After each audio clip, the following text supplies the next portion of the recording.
Moving on to Monday Night Football, we have the Los Angeles Rams already clinched. They are heading to Atlanta, already eliminated.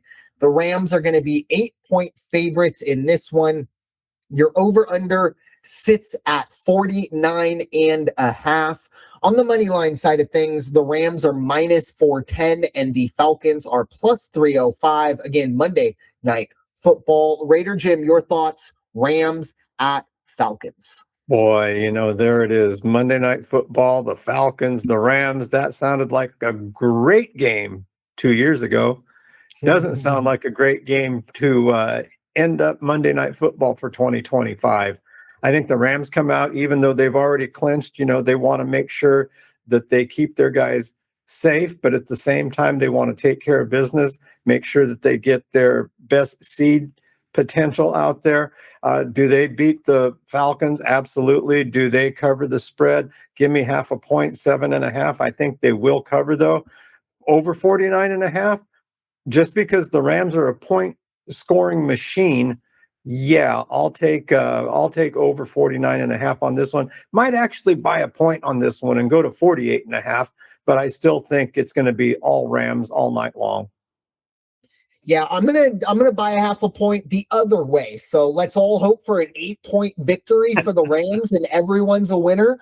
But I like the Falcons plus 8.5 here. And it's kind of what you mentioned earlier. The Rams.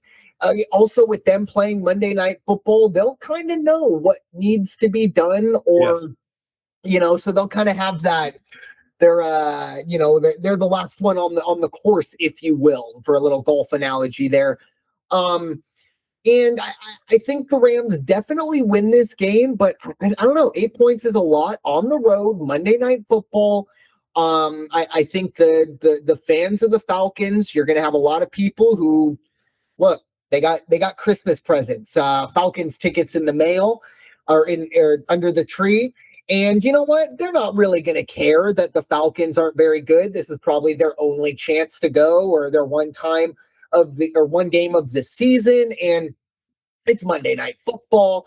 You might take the day off and maybe you take a little social sparklers and you enjoy the day. I don't know. I think you could see a little bit of a rowdy crowd. And again, the games after Christmas are always a little weird because you get a lot of people that maybe didn't expect to be going to the game a week ago because they were surprised, and they don't really care. And maybe Vegas isn't the best example of this, but I think there are going to be some kids waking up in Clark County that are super pumped that they're going to the Raiders game.